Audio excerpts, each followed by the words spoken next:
नमस्कार, मी सोनल तांबे. Global Maharashtra 24 news बुलेटिनमध्ये तुम्हा सर्वांचं स्वागत. पाहूया आजच्या ठळक घडामोडी. फक्त ग्लोबल महाराष्ट्र 24 वृत्तवाहिनीच्या आपल्या हक्काचे विचार.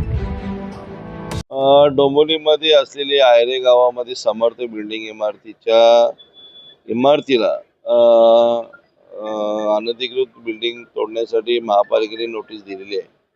आणि मग त्या संदर्भात सर्व सोसायटीचे सदस्य काल महाराष्ट्र राज्याचे उपमुख्यमंत्री सन्माननीय एकनाथजी शिंदे साहेब यांच्या कानावर ही गोष्ट गेल्यानंतर एकनाथजी शिंदे साहेबांनी आयुक्तांशी चर्चा केली की या ज्या इमारती आहेत त्या इमारती मध्ये राहणारे रहिवासी कुठेही विस्थापित होऊ नये आणि मग त्या लोकांना क्लस्टरमध्ये सामावून घेतलं पाहिजे.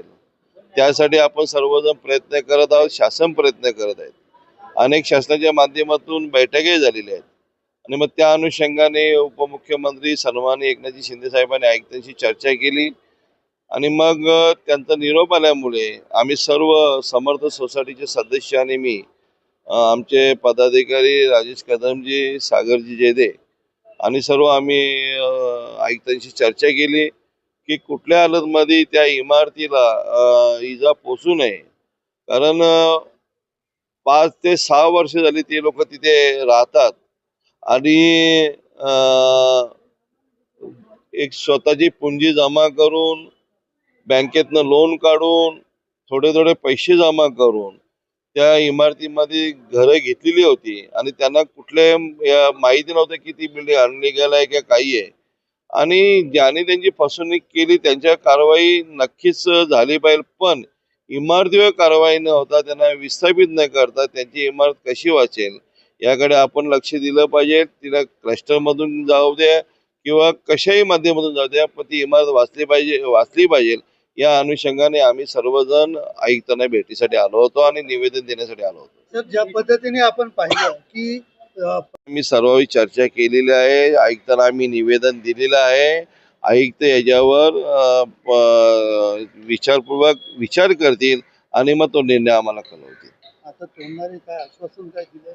नाही, आश्वासन असं नाही, पण कुठल्या चांगल्या प्रकारे चर्चा झाली, सकारात्मक चर्चा झाली. सर्व नागरिक आमचे समर्थ सोसायटीचे सर्व सदस्य होते, आम्ही सर्व होते. चांगल्या प्रकारे चर्चा झालेली आहे आणि मग आम्हाला ते सकारात्मक चर्चा झाली एवढंच तुम्हाला सांगू इच्छितो.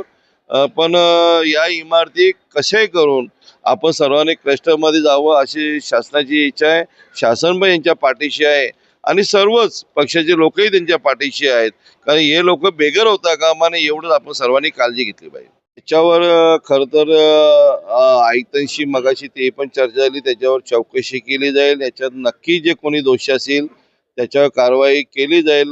मी मगाशी तुम्हाला सांगितल्याप्रमाणे की या ज्या इमारती आहेत या इमारतीमध्ये राहणारे 65 बिल्डिंग असतील, एक समर्थ बिल्डिंग असेल, इथे लोकांनी घरे घेतलेली आहेत.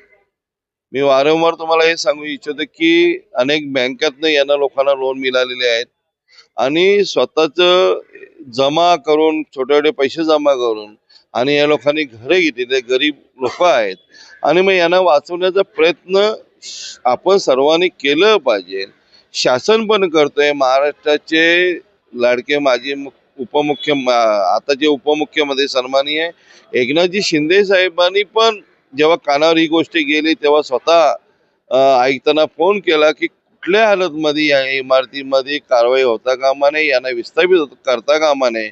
या इमारतीमध्ये क्लस्टरमध्ये जातील, कशा जातील याच्यासाठी आपण सर्व प्रयत्न केला पाहिजे आणि यांना वाचवण्याचा आपण सर्वांनी प्रयत्न केला पाहिजे एवढंच आपलं स्वतःचं मत आहे. पण खरोखर शाळाही चालू आहेत, नंतर पावसाळा येतोय, पण या लोकांनी जी घरे घेतलेली आहेत ही अधिकृत म्हणून घेतलेली आहेत. त्याच्यावर अनेक बँकांनी लोन दिलेली आहे, पण त्यांची फसवणूक झाली, त्यांना माहिती नव्हतं की बाबा आपली फसवणूक होणार आहे. ती कालांतराने त्यांच्या लक्षात आलं आणि मग शासनाने पण याच्यात उडी मारून की ह्या लोकांना कसंही करून यांचं विस्थापित होणार नाही, यांच्या इमारती कशा असतील मग त्यांच्या इमारती सोसायटी झाली पाहिजे, कन्व्हेन्स झाली पाहिजे, प्लॅन पास झाली पाहिजे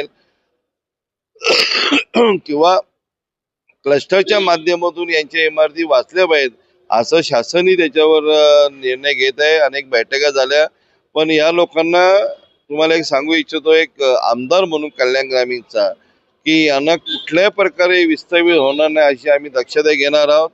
महाराष्ट्र राज्याचे मुख्यमंत्री सन्माननीय देवेंद्रजी फडणवीस साहेब असतील, महाराष्ट्र राज्याचे उपमुख्यमंत्री एकनाथजी शिंदे साहेब असतील, खासदार श्रीकांतजी शिंदे साहेब असतील, शासन या लोकांच्या पाठीशी राहणार आहे आणि यांची घरं वाचवण्याचा प्रयत्न करणार आहे.